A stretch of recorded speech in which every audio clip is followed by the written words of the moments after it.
Hello and welcome to video 4.3 where we're going to really begin to start putting things together.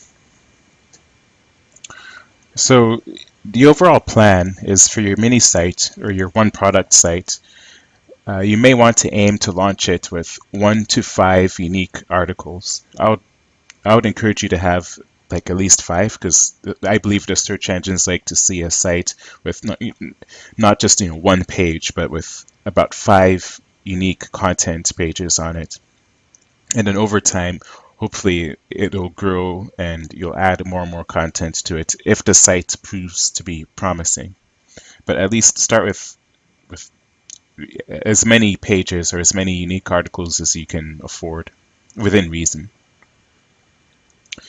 So over time, you want to see how well your site ranks. If things look promising, and they should, you can consistently add content to your site, like about 1 or 2 new articles per week.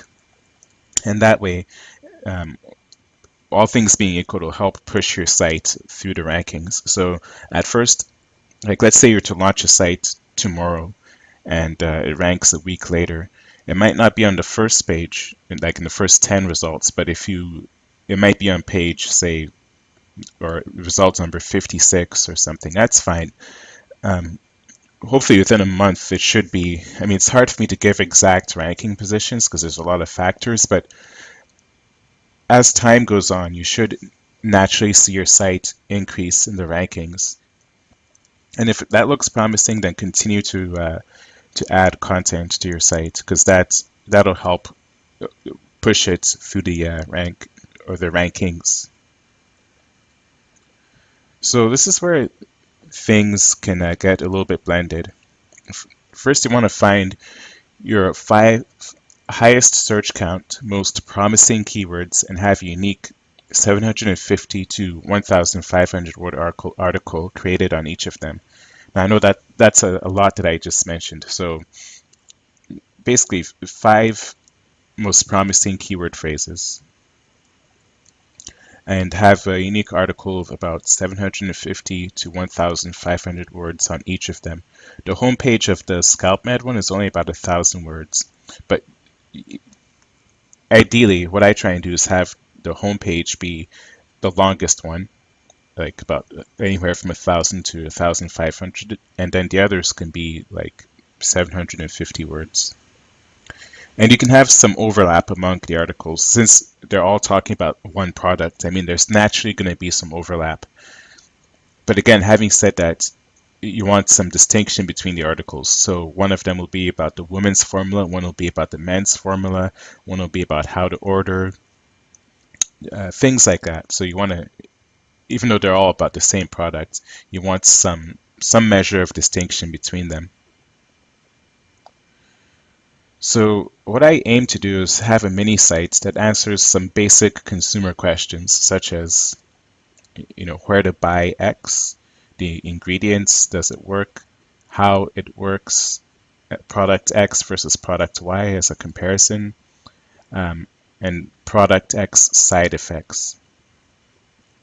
Now, you might be asking yourself, where did I get these keywords? Well, I just know that over time, people type in these keywords, like where to buy this product or its ingredients or maybe its size or its color, how does it work, how does it work in the first place, product X versus product Y, about shipping, any potential side effects.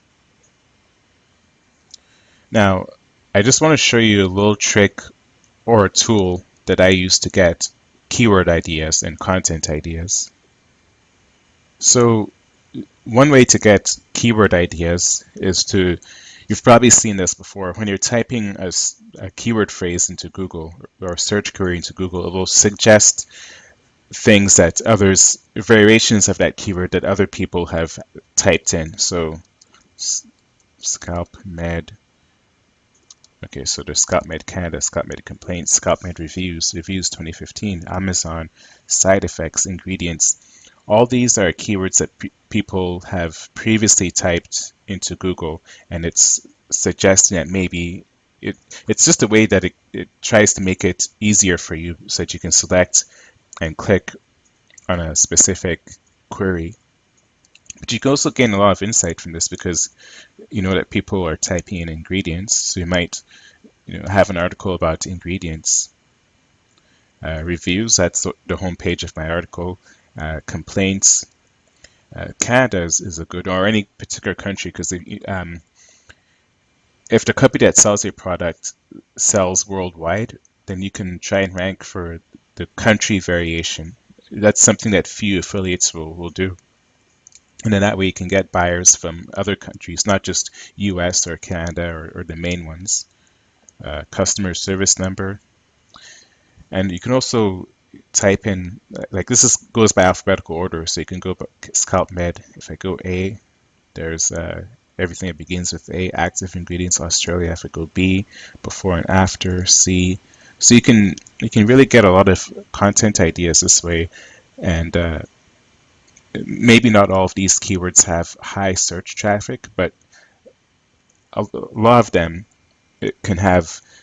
You won't need a lot of search traffic for some of these because if they're very specific for a particular buyer, then you only need a few people coming to the site for there to be buyers because they're the people who type in some very targeted search phrases are probably very likely to buy. So you don't need quite as many as those who are doing general searches.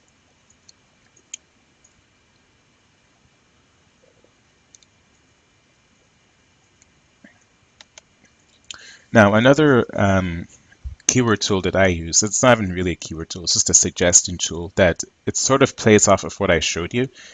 This particular one is called Keyword Researcher, although there are probably many others that do the very same thing. So basically what you do is you can type in any keyword, like say Scalp Med, and then I'm going to click on Google and do Google ABC, the region. I want this to be Google US, google.com. I could also go for Bing, Amazon, YouTube. And what it does is, what I basically showed you with the search engine, with typing Scalp Med and it's suggesting a bunch of keyword variations. This thing is just, it does the same thing fundamentally, of course, much faster though, and it collects them for you. It does Google, Bing, it can do Amazon, it can do YouTube. What you do is you type your seed keyword here, and then the result ones will come here. You'll see, I'm going to demonstrate it for you right now. All I have to do is click on play and wait as it can get like hundreds, sometimes even maybe thousands of keywords.